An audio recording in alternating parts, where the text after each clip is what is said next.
Hi, I'm Sharon Collins with Georgia Outdoors. One of my favorite animals is the coyote. They are beautiful and extremely intelligent.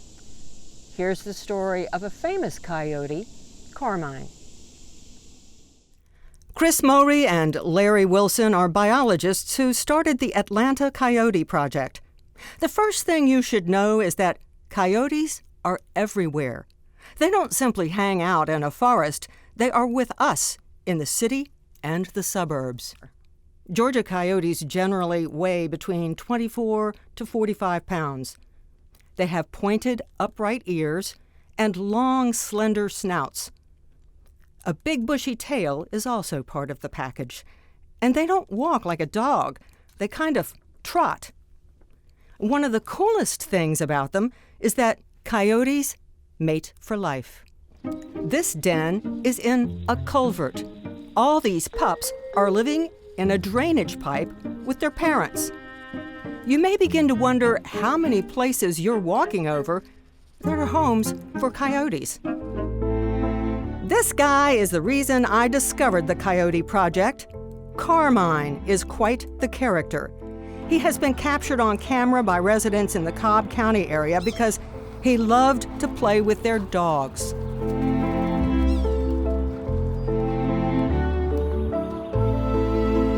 Yes, Carmine has a very unique personality. So again, coyotes are generally very wary of humans. They want nothing to do with us. Carmine was unique in that we discovered him because he was playing with dogs. He was actually entering people's backyards. He was jumping fences. He was following people who were walking their dogs. And in one instance, he actually tried to go through someone's doggy door and get into their house.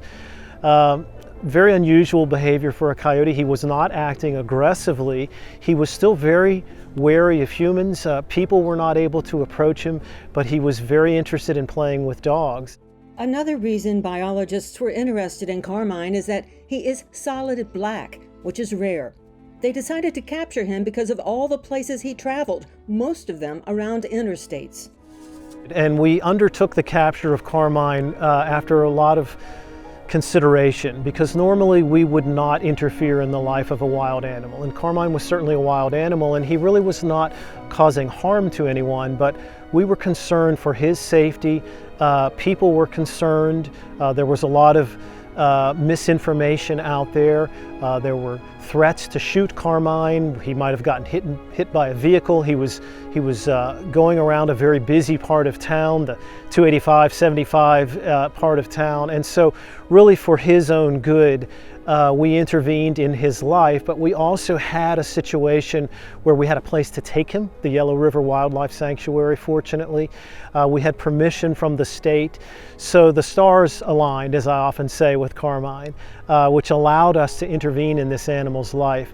It was not easy. It took us about 6 to 8 weeks before we could actually capture him. But we got him, and we think that he's leading a better life now at Yellow River Wildlife Sanctuary. I did a show on the sanctuary.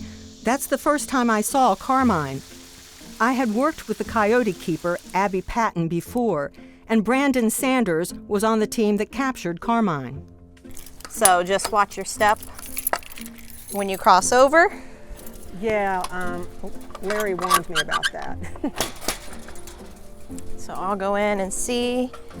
Hi guys! All right, they're gonna be standoffish, so you can come on in, Brandon, and Sharon, you can come on in too. All right, in the pen with coyotes.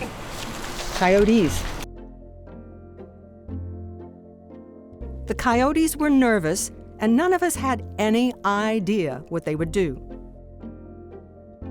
Abby and I sat on a log and waited. You won't believe what happened. So, you sweet baby. Oh, yeah. Coyote kiss. Yes, does that feel good? Does that feel good? Oh, yes. Oh, you're so precious. Yes, it feels good. Wiley, the female, kept coming back for scratches. Carmine kept his distance, but eventually he started making passes. Then, as Abby is talking, this happened. Get a fast day, so Mondays we don't feed them because in the wild coyotes would not be 100% successful. Oh my goodness. Oh, you're my being such a good goodness. boy. Yash. Does that feel good? Oh, now, yeah. Now you want some scratches too. Yes, you're being so good. Keep in mind, I am in a very controlled environment. Don't ever approach a coyote in the wild.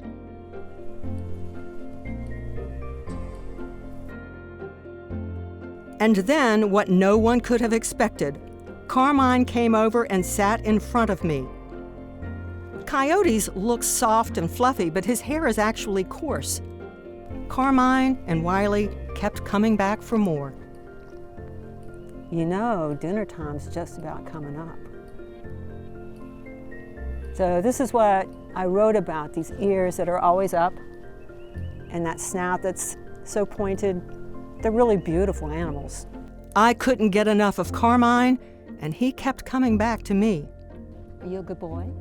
Are you a good boy? Are you a good boy? Huh? Are you a good boy? I think you are. I think you're a good boy. Yes, I know. That trot is what I get a kick out of. You guys don't walk. We spent about an hour with the coyotes. At times, they were playful. Wiley spent time sunning herself. But this is what surprised everyone. Carmine, the wild coyote, trusting me this much. American poet Hamlin Garland wrote, "Whenever the pressure of our complex city life thins my blood and numbs my brain, I seek relief in the trail. And when I hear the coyote wailing to the yellow dawn, my cares fall from me. I am happy." Now, I know a lot of people do not like coyotes, but they are the top predator of rodents and they keep our ecosystem in balance. If you want to see Carmine, he is at the Yellow River Wildlife Sanctuary in Lilburn, Georgia.